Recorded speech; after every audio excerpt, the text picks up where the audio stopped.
So today I'm going to be painting the background of a pop art pet portrait a client asked me to do for them. And first of all, I want to say to my new subscribers, thank you so much for following along with me on this journey as an artist and a violinist. If you're interested in purchasing original artwork by me or wall art decor, you can do so by visiting my two websites, jenniferchelsea.com and mystiqueart.redbubble.com. The links will be in the description below.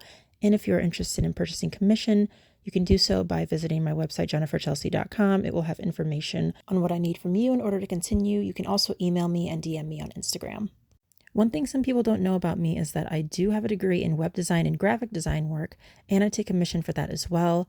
Or if you love what I do and you support me as an artist on my journey, I will have a link in the description below where you can buy me a coffee. Now for my crazy commission story time. This happened about 2 years ago. Some guy hit me up on Instagram. He was like, "Hey, I love your work.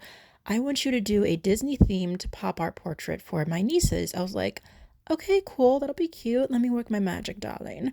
And, I asked him what color scheme he wanted to go with, what canvas size he was looking to go with, and he gave me the details. I was like, "Okay, cool. I'm ready to go." And then it started to get weird. He started opening up to me about his personal life, which I can say I've gotten a little bit used to only because I worked in retail for several years at Hollister, Abercrombie and Fitch, and a few other places, which I can get into those stories and scenarios at another time. However, this was particularly unique because he started making demands on me. And I don't just mean, "Oh, can you fix that line right there? Could you add in a splash of color on the edge of this side of the canvas?"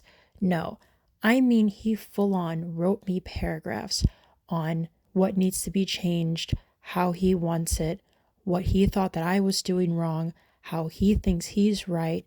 To make matters worse, he tried to guilt trip me by telling me personal things about what he's going through and that he's been through as a person and his life experiences, which one, I didn't ask for.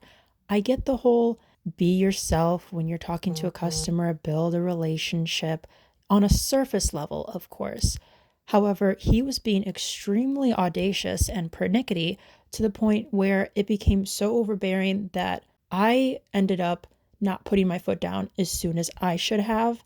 From that day forward, it showed me where I needed to draw the line and where I needed to place boundaries for the future individuals I would choose to do business with, because that's not the kind of relationship that I want to have with somebody, especially if it abrupts my ability to create, because as a creator, I can't be stifled in any way, or else I'm not going to be able to produce the work that you want me to, moreover, the work that I know I'm capable of.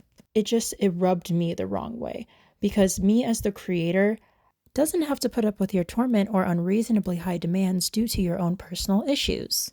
Whether I was explaining myself, which I didn't need to do in the first place, or I kept quiet about it, he always found a problem with something, and he was blowing up my phone like an obsessive ex. He was just an extremely toxic and overbearing individual with a lot of problems. This went on for about 1 to 2 weeks. Mind you, I was a college student at the time, so I had a lot of irons in the fire involving studying, homework, my own personal life, and it takes a bit of time for the oil paint to dry on the canvas. So I wanted to make sure I could give myself enough time to work on the piece as well as giving the canvas enough time to dry, because I didn't have a fan. I didn't have something that could speed up the process that would, maybe reduce the time to about a week or under. So going through that experience was very stressful when I personally needed the money and I was being verbally abused and gaslighted in the midst of making what could have been a simple transaction.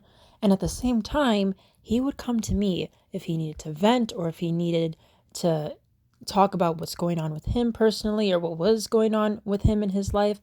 Like, I'm not your therapist, dude.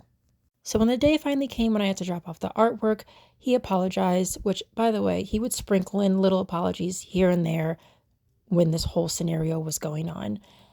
However, when I did finally drop it off, he apologized one last time, and as I left on my way home, I received a message from him in regards to creating something else for him, which at that point, I blocked him. So as tempestuous as that situation was, I took it as a learning experience and appended it to my list of commodities that added to my depth as an artist. Thank you guys so much for watching. If you like this video, please subscribe as I will be posting more art videos.